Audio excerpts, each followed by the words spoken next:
To a certain extent, the Simon article, um, he reflects upon the Watergate scandal and kind of this lionization of the journalists that work on that, and journalism as a profession, and journalism as a means of affecting public life in a positive way, as a means of contributing to your society. And Simon bemoans kind of the loss of that, the loss of the framework with which to do that at the newspaper. And one of the reasons that I'm so excited, I'm a young guy. The news media has never been more effective than it is right now. And maybe that's a sad statement, but to me, I see so many positives about what's going on. Bloggers, being able to criticize media. Where was that forum 10 years ago?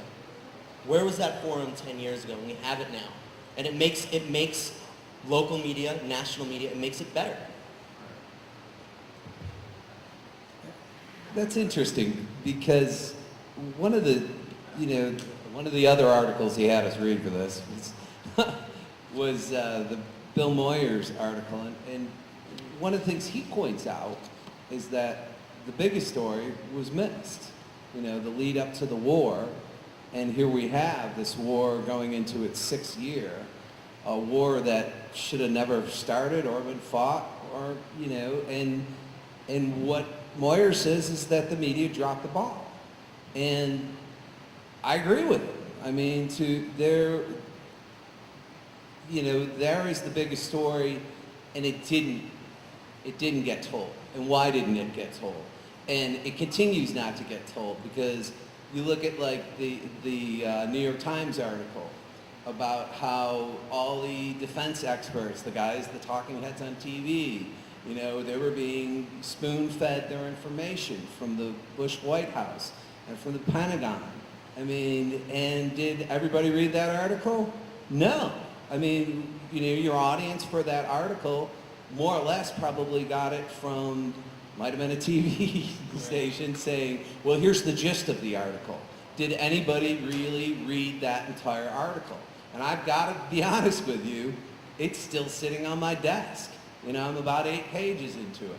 I mean, that's the longer type of investigation that often gets overlooked. Yeah, and Bill Moyer's kind of implied thesis there was that the reason the media drops the ball or is prone to not asking the hard questions, and this can be up for debate, but he's implying that they're easily intimidated by their corporate structure or their advertisers, or that economic interest that a lot of you guys say that you don't feel on a daily basis, and that's probably very true.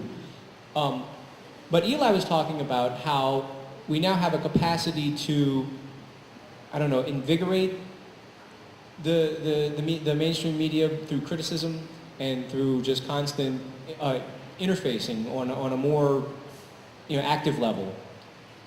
And Moyers is concerned that the next step is a similar cooling of the blogosphere through, and I got a quote from Moyers, so we'll just go ahead and read it. He says, by 2011, the market analysts tell us the internet will surpass newspapers in advertising revenues.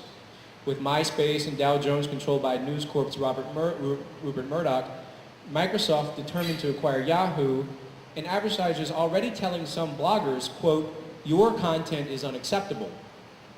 We could potentially lose what's now considered an unstoppable long tail of content offering abundant, new, credible, sustainable sources of news and information. So is that still a risk, or would...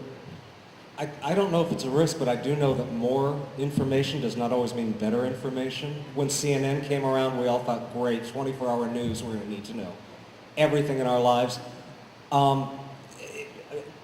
People dog on Fox News all the time. I don't think CNN's any better.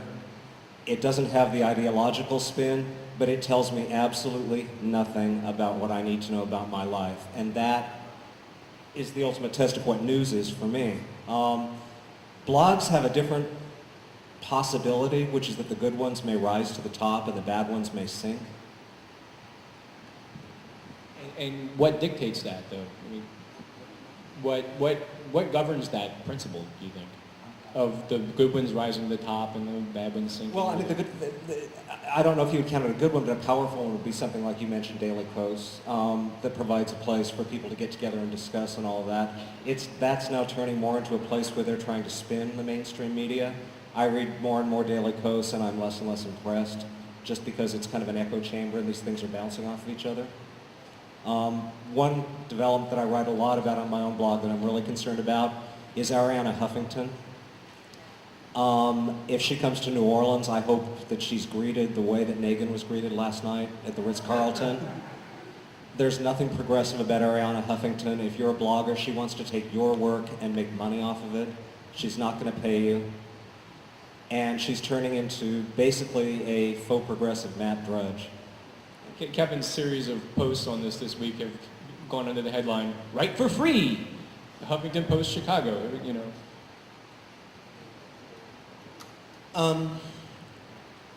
I also kind of think Daily Kos at times is an echo chamber.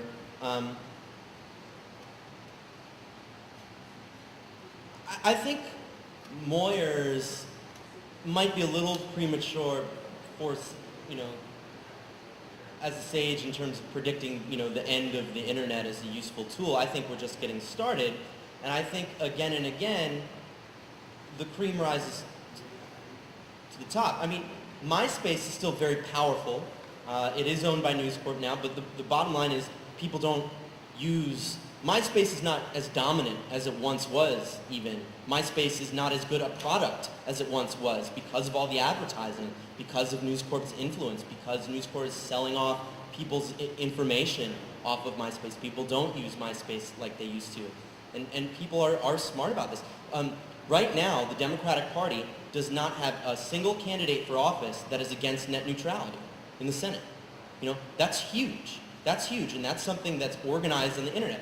That's something that's understood on the internet and advocated for on the internet. So I think it's a little too early to say that the whole system's going to be corporatized. I think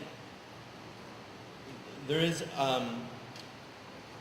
know, I think it's hard for people to establish models of making money using the internet because people find ways to go to places that do it for free.